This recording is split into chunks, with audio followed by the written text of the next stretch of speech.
Très chers frères et sœurs nord au sud, de l'est à l'ouest, bonjour, bonjour, bonsoir. Lorsque vous voyez ce match, ce KO encaissé par Anthony Joshua au 5e round, vous vous rendez compte aujourd'hui que le monde de la boxe anglaise ne voulait pas de Ngannou. Pendant que la vérité prend les escaliers, le mensonge prend l'ascenseur. Vous voyez comment Dubois a malmené Joshua dans les 5 rounds. Malmené. Joshua allait au sol au moins 3 fois. Au moins 3 fois et de la pire des manières. Et je pense que si on ne faisait pas attention, Joshua devait y laisser sa peau. Tout avait été mis, orchestré pour que Ngannou s'arrête net. Et Ngannou a compris. Il a compris qu'il a aimé la boxe anglaise, mais il est malvenu. Il devait commencer peut-être par le bas. Et qu'aucun boxeur, dans le monde de la boxe anglaise, ce n'est pas seulement les officiels, hein, ce n'est pas seulement la mafia, mais même les boxeurs ne pouvaient pas accepter ça parce que c'était une humiliation que Ngannou le faisait. Et il y a des Camerounais qui trouvent que, parce qu'ils en ont après Ngannou, pour des raisons dont eux seuls connaissent, pas des raisons sportives et objectives. C'est eux qui nous demandent d'avoir de la compassion pour Joshua parce que Joshua était venu soutenir Ngannou après le combat. On nous sort les photos de conférences de presse, Joshua en casquette vert, rouge, jaune et tout. Mais Joshua le faisait parce qu'il savait. Parce qu'il savait là où il a prêté main à la mafia pour descendre Ngannou. On l'a fabriqué pour descendre Ngannou. On l'a préparé pour descendre Ngannou. Joshua était très conscient de ça.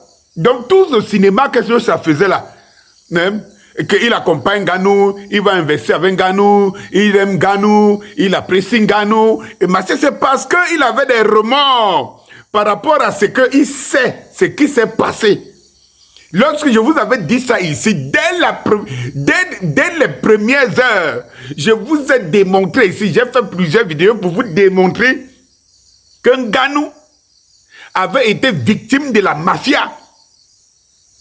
Et qu'il découvrait, il pensait que c'était rien que ses coups de poing et son intelligence dans le combat qui faisait l'affaire. Mais il ne se rendait pas compte que avant lui, il y a eu des boxeurs. Il y a eu Jean-Marie Emebe qui se souvient encore de ce combat épique à Los Angeles. Jean-Marie Emebe, hein, qui devait conquérir la ceinture de Milou. Don King l'avait dit, quand il avait refusé de signer dans son label, que ici, aux États-Unis et dans la boxe anglaise, c'est moi qui fabrique les champions et c'est moi qui les détrône. Tout le monde avait vu que les Yétons ne connaissent pas ce combat. Les Yétons pensent que c'est peut-être les premiers combattants camerounais qu'on voit dans les rings des championnats du monde et tout. Jean-Marie Emebe. Et Ngannou l'a compris à ses dépens. Et que s'il insiste, c'est peut-être une balle qu'on veut lui mettre dans la tête, quelque part. Parce que là où les enjeux des milliards, là où les milliards parlent, ce n'est pas n'importe quel intrigue qu'on peut laisser entrer, n'importe comment. Ngannou, tu étais trop fort pour la boxe anglaise, c'est ce que je peux te dire. Trop fort pour la boxe anglaise. Tu étais le génie. Tu es le génie de la boxe anglaise. Et la boxe anglaise n'a pas besoin de génie. Si tu veux être génie, si tu veux être plus grand, tu commences en bas. Parce que personne ne pouvait accepter.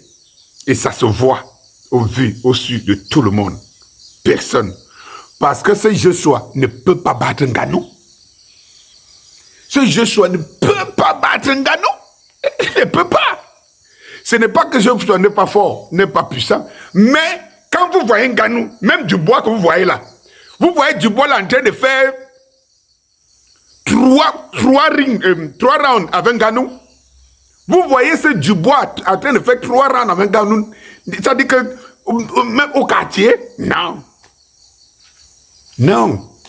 Et je vous avais dit à cette époque-là que l'équipe de Tyson Fury avait dit qu'ils n'étaient pas contents de la manière dont ils ont arrangé le combat.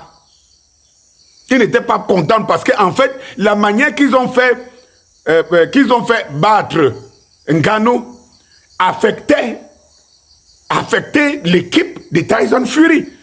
Bon, tout était fait pour que Ngannou perde. Mais ils ne s'attendaient pas que c'est comme ça qu'ils ont orchestré.